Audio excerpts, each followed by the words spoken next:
Essa é a porta da redação? Ah, eu quero saber, você quer participar? Mas vale 1000 pontos, rapaz. Vai deixar passar? Ah, não acredito. Deixa de ser medroso. Bora treinar. Socorro! Que mané socorro o quê? Roda a vinheta!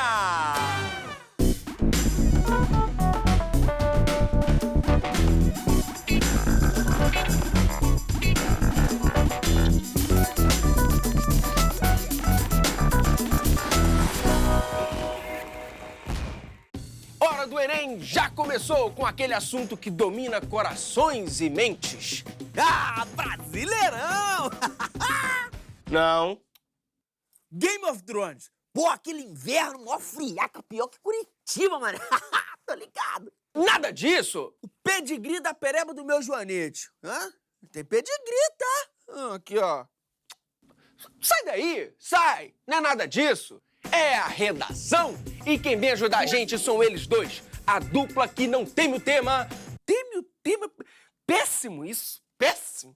Quem escreveu isso? Professores Juliana Retes e Guilherme Matos. Olá, Tudo bem, professora? tudo bem? Seja E aí? bem-vinda. Professor, seja bem-vindo. Hoje a gente vai falar de repertório sociocultural, que é super fundamental para gabaritar a competência 2. Não é? Bora dar uma olhada? Compreender a proposta de redação e aplicar conceitos das várias áreas de conhecimento para desenvolver o tema, dentro dos limites estruturais do texto dissertativo, argumentativo, em prosa. E aí, explica para quem está em casa. Então, o Enem, ele tem as competências, as cinco competências, né? E quando a gente olha a competência 2, ele disponibiliza isso no manual de redação que fica no site do INEP.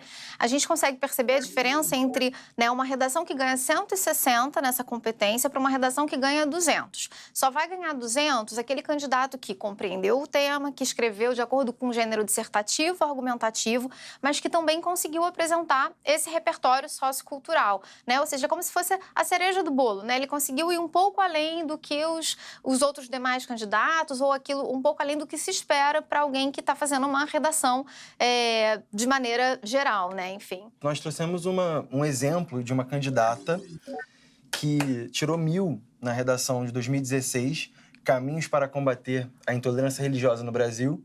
E nós trouxemos um parágrafo de introdução que saiu no espelho de redação no portal G1. Sem cerimônias. Bora, por exemplo?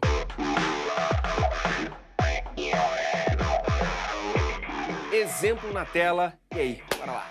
É notória a necessidade de ir de encontro à intolerância religiosa no país vigente. Diante disso, averigua-se desde o período da colonização brasileira um esforço etnocêntrico de catequização dos indígenas nativos, como forma de suprimirem suas crenças politeístas. Tal processo de aculturação e subjugo acometeu também os negros africanos durante todo o contexto histórico de escravidão, os quais foram, não raro, coisificados e abominados por suas religiões e cultos. Por essa razão, faz-se necessário pautar, no século XXI, o continuismo desse preconceito religioso e dos desdobramentos dessa faceta caótica. Redação da Samanta Gabriela, de Minas Gerais. Gabriela Samanta Ferreira, de Minas Gerais. Sim, fez um excelente trabalho. Interessante notar que o parágrafo, do ponto de vista do registro formal, ele não é perfeito, mas, do ponto de vista, sobretudo, da argumentação e do uso produtivo de interdisciplinaridade ou repertório sociocultural, ele desenvolve a argumentação justamente pautado em uma questão histórica, ou seja, usa a disciplina da história para explicar o processo, explicar a causa do fenômeno da intolerância religiosa no Brasil. Esse exemplo é bom para a gente mostrar para os alunos e alunos que ficam preocupados assim, o que uma banca de vestibular espera de um candidato. A gente espera esse tipo de conhecimento. Ela retoma o que ela aprendeu ao longo da sua formação na aula de história e consegue fazer a relação, olha, a gente tem intolerância religiosa no Brasil porque isso não é algo que acontece agora, isso é algo que tem a ver com a nossa cultura e tem a ver com o nosso processo de formação de nação. E um ponto importante, né? A gente está falando aí de uma dissertação que só tem 30 linhas, né? Esse é um parágrafo de introdução. Você tem mais ou menos de 5 a 7 linhas para fazer cada parágrafo do seu texto para compor aí as 30 linhas. Ela se apropria de um exemplo da história, mas ela se apropria de maneira bastante objetiva. Se eu tiver que gastar 10 linhas, por exemplo, para explicar a informação que eu peguei de outra disciplina, já não é mais produtivo, porque eu não tenho esse espaço para explicar, que é um outro critério que a gente analisa na redação também. A objetividade entra nesse aspecto, né? Você não ficar prolixo explicando as coisas e tudo mais. E tem candidato que decora a frase pronta e tal, uma citação bonita, e já joga na redação, mas isso pode ficar fora do contexto, não pode? Na verdade, a gente deve ter muito cuidado com isso. Às vezes, uma frase de um pensador grego, Aristóteles ou Platão, o aluno pega aquela frase e pensa, se cair um tema qualquer, eu vou jogar na argumentação aquela frase e ela vai funcionar como repertório sociocultural produtivo. E, infelizmente, alguns cursos até alimentam isso, inclusive trabalhando com modelos de textos fechados que os alunos decoram. E é importante a gente relembrar que a banca do Enem ela está muito atenta a isso e que, na verdade, até por uma questão ética, é bom que você desenvolva a sua própria argumentação, até para levar à banca a ideia de que você tem autoria, de que você tem uma marca como autor do texto, é isso. Ano passado, o INEP se pronunciou acerca dessa questão, falando que eles iam ficar bastante atentos ao que eles chamam de receita, textos-receitas, né? Em relação a esse processo que está no Brasil e que é possível de identificar. E a gente, quando corrige prova, a gente percebe por algumas razões. Você pode acabar pegando mais de um texto bastante parecido, esse é um ponto que faz a gente perceber. O outro ponto é que o texto, eu costumo falar para os meus alunos que o texto fica meio Frankenstein, sabe? Por exemplo, nos 2, 3 últimos anos, as pessoas têm usado muito as frases de alguns filósofos, têm falado muito de Bauman, de Foucault, de Aristóteles, mas às vezes eles jogam a frase e não explicam e não desenvolvem. E a gente fica assim, esse candidato sabe o que ele está dizendo ou ele só copiou de algum outro texto que ele viu e que ganhou 10, que ganhou 1000, no caso do Enem, e jogou ali. Você disse Frankenstein, também tem aquela questão das palavras, né, que estão na moda. Empoderamento, empatia. Isso acontece também? Tem que ficar atento? Essas palavras, elas realmente fazem parte de um certo conjunto léxico que está vigente na sociedade, mas acho que não é uma preocupação, não. Na verdade, a gente tem que tomar cuidado com certas palavras que são sofisticadas demais. Por exemplo, uma que eu acho que está um pouco na moda é a palavra odiernamente, esse advérbio, sendo usado como sinônimo para atualmente, hoje em dia, porque ele até é sinônimo, mas ele é muito sofisticado. E eu acho que os alunos têm que buscar a clareza, em detrimento de uma sofisticação que às vezes parece um pouco afetada. Não parece uma redação de um aluno que está concluindo o ensino médio. Tá vendo, né, galera? Ó, por favor, nada de decorar frase e jogar o texto. Agora, professores, uma coisa que muita gente não sabe, notícias servem para mostrar interdisciplinaridade? A gente fala interdisciplinaridade, mas o termo técnico que o Enem usa é repertório sociocultural produtivo. Em outras palavras, é você fazer um uso produtivo de algum tipo de conhecimento que está além do texto de apoio. Claro, as disciplinas como História, Geografia, Sociologia, Filosofia e Biologia, por exemplo, são muito bem-vindas, mas também fazer relação com notícias que você tenha visto em jornais, em telejornais, também é muito importante. Acho que até porque é uma vocação do Enem, né? Ele sempre apresenta uma questão social do Brasil, que é um problema, e ele quer avaliar se o candidato ou candidata está engajado ou engajada em relação a essa questão. Isso faz parte do manual mesmo, né? Porque quando a gente prepara o aluno no ensino médio, a gente prepara para cidadania. As leis brasileiras sugerem isso para nós, professores. Então, se ele é um aluno ou uma aluna que está engajada com o que está acontecendo no país, certamente ele é um leitor ou leitora de notícias. E ele consegue fazer essas relações na hora de produzir o seu texto. Ou seja, ler e ler ainda mais, né? Sim. Sim, e também ao longo do ano é importante que na preparação o candidato e a candidata eles estejam muito atentos a toda a informação que eles recebem na escola. Então estabelecer, por exemplo, mapas conceituais, como o que eu até coloquei no quadro ali. Vamos lá, né?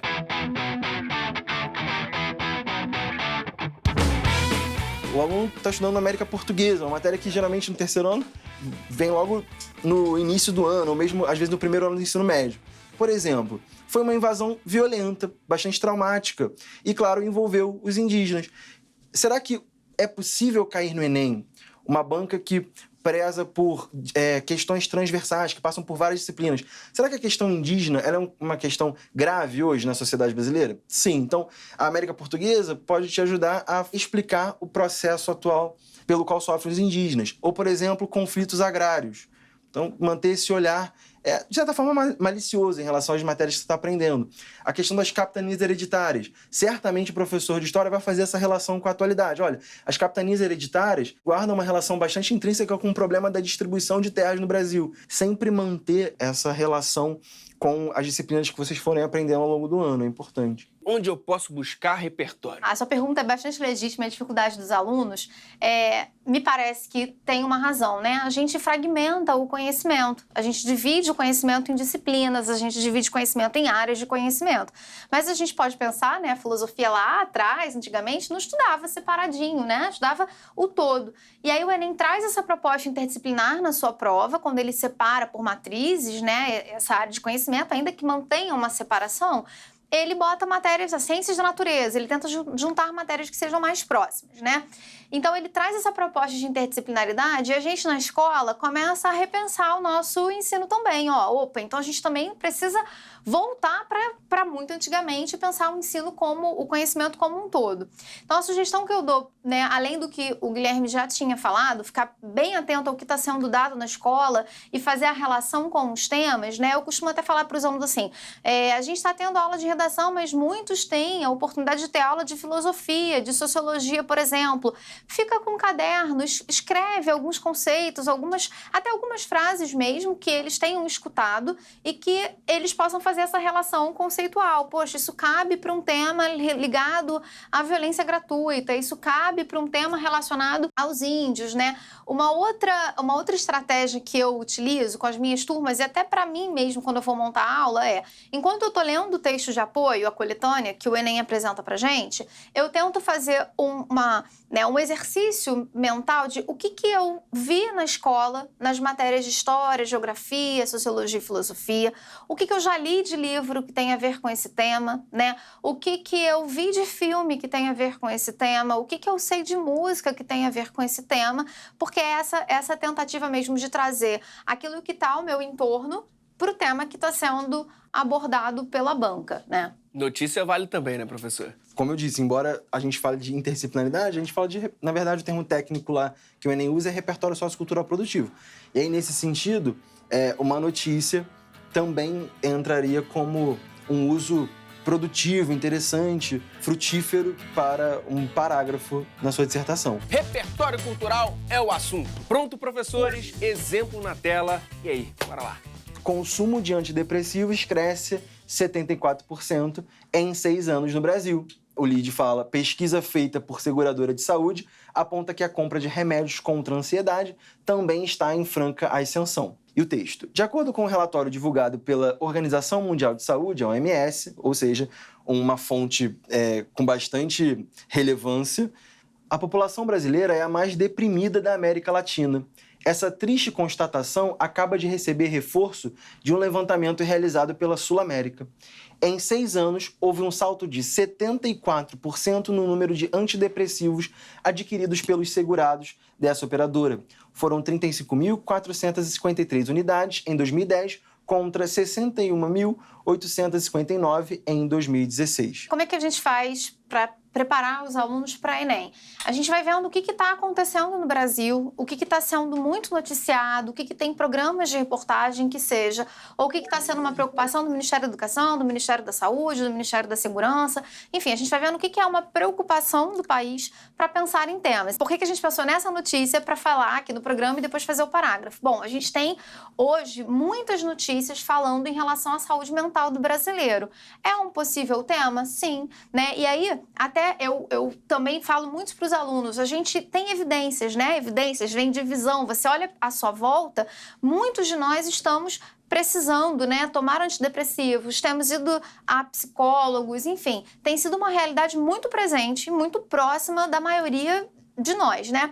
E aí a gente olha essa notícia, né, e, poxa, acho que pode ser um tema, então vamos ter um olhar para essa notícia pensando num parágrafo. Vai que que caia um tema parecido, né? Que toque nesse aspecto. Até porque quando a gente entra no site do Ministério da Saúde, por exemplo, o Ministério da Saúde tem notícias sobre, inclusive fala que no Brasil hoje a gente vende mais antidepressivos e ansiolíticos do que remédio para dor. E uma coisa importante ao procurar, né, em notícias é identificar uma fonte confiável, né? Na época da fake news.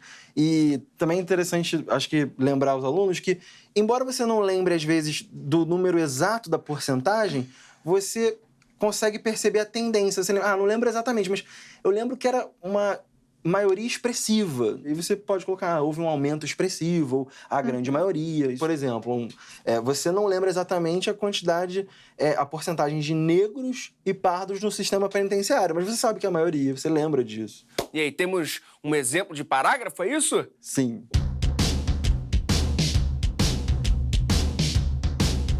Só antes de a gente ler o parágrafo, é legal também a gente falar de um outro aspecto que o Enem começou a valorizar mais ainda, até um pouco por conta dessa estratégia de alunos copiarem trechos de outros textos.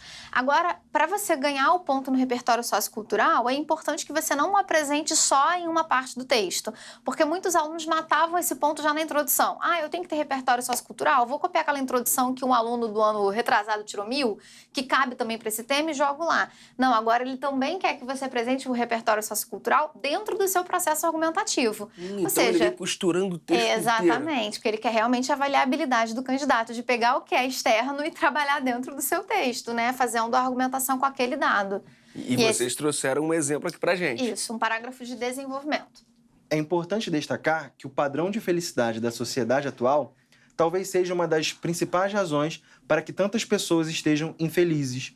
Na sociedade brasileira, onde tais padrões são inalcançáveis para uma parcela significativa da população, fica fácil encontrar indivíduos trabalhando mais de 10 horas por dia e entregando sua saúde mental em troca de um salário que possibilite a vida feliz do Facebook.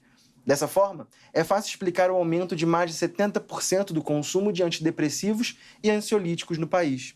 Na primeira frase do parágrafo, que a gente vai chamar de tópico frasal ou opinião, né? Porque se constitui um parágrafo de argumento, essencialmente, esse candidato ou candidata vai dizer que o padrão de felicidade da sociedade atual é uma das razões para que as pessoas estejam com problemas, né, psicológicos. Só que um destaque importante, essa questão não é uma questão só brasileira. Me parece que essa é uma questão da sociedade, sobretudo da sociedade ocidental. Aí na sociedade brasileira, ou seja, ele começa a explicar essa causa, vai afunilando, trazendo para evidências do país, porque o problema tem a ver com o país. Na sociedade brasileira, esses padrões são inalcançáveis. Você tem aí até algo que está pressuposto nessa estrutura, né? Os padrões de felicidade, quando a gente olha a nossa realidade, ele tem muito a ver com as questões financeiras, né? Você compra a felicidade numa sociedade de consumo, né? Você compra o carro que a venda está atrelada, a propaganda diz que para você ser feliz você tem que ter o carro, você tem que ter o corpo perfeito, enfim. Tudo Status, isso, né? exatamente. E tudo isso tem uma questão financeira aí embutida. E aí a gente traz essa evidência do país. Olha, as pessoas, para terem essa felicidade, elas têm trabalhado muito. Eu não preciso ter assistido um programa ou ter visto uma pesquisa do IBGE para saber que as pessoas trabalham muito, porque eu convivo com pessoas que têm trabalhado, em média, 10 horas por dia. Algumas até 12, 14 horas, para ter um salário que consiga trazer essa felicidade. Aí lá na conclusão da argumentação, porque a argumentação também tem uma conclusão, a pessoa traz uma evidência mais concreta. Por que eu estou dizendo uma evidência mais concreta? Ela traz um número que ela já viu em alguma pesquisa. Antes ela traz evidências de acordo com a análise dela de mundo e no finalzinho ela traz um número que ela tinha visto numa notícia e que tem a ver totalmente com a realidade brasileira. Olha, isso que eu estou dizendo eu consigo provar com o número que eu vi na notícia, que a gente está vendendo muito antidepressivo e ansiolítico. A dúvida de alguns alunos costuma ser assim, mas eu não lembro a fonte, eu preciso citar? Caramba, esse número é um número muito divulgado. A gente vê com muita frequência em diversos jornais do país, né? Jornais online, inclusive. Então, nesse caso, nem precisa citar a fonte, porque ela é facilmente reconhecida pela banca. A estratégia, no caso, foi fechar o processo argumentativo trazendo esse dado, né? Olha a prova de que a gente está com um problema psicológico, a gente está consumindo muito antidepressivo.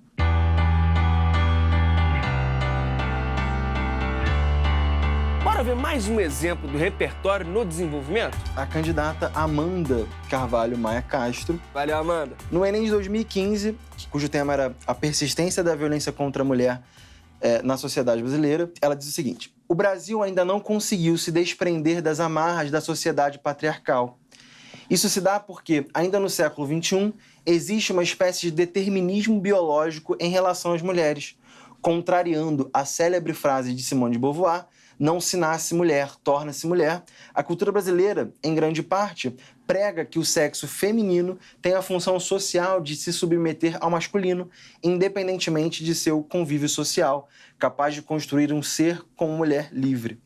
Dessa forma, os comportamentos violentos contra as mulheres são naturalizados, pois estavam dentro da construção social advinda da ditadura do patriarcado.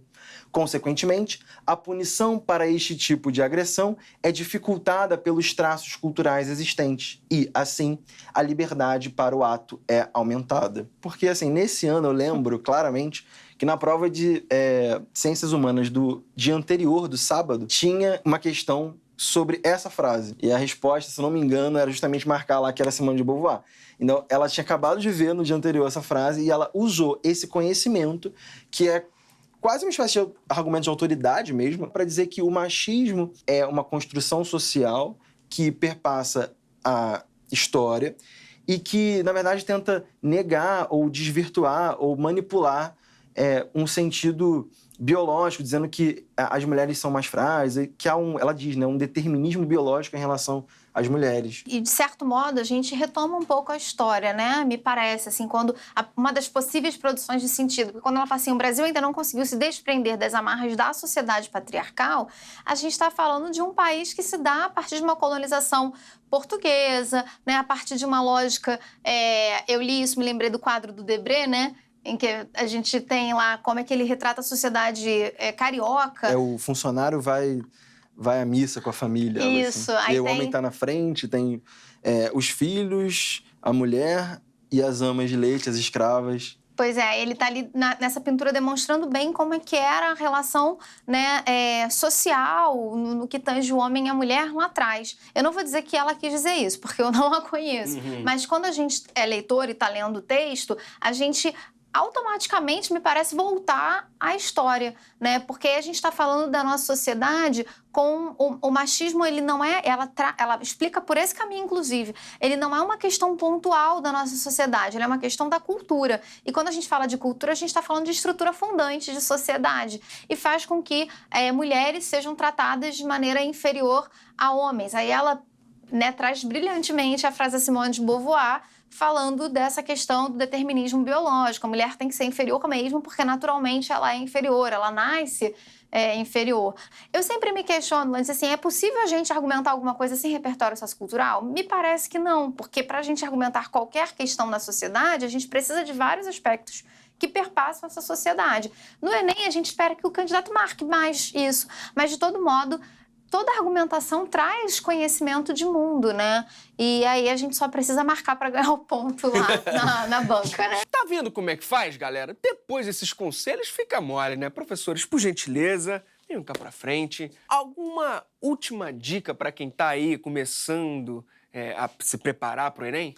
Manter a calma, porque eu acho que em redação, mais do que em qualquer outra disciplina, o psicológico afeta muito, a autoconfiança principalmente. Então, tentar desenvolver uma ideia de que, olha, muitos já passaram por essa etapa, conseguiram, você também é capaz. E manter uma preparação desde o início do ano, uma preparação consistente, certamente vai te levar a um desempenho bom de maneira natural, sem nenhum tipo de pressão.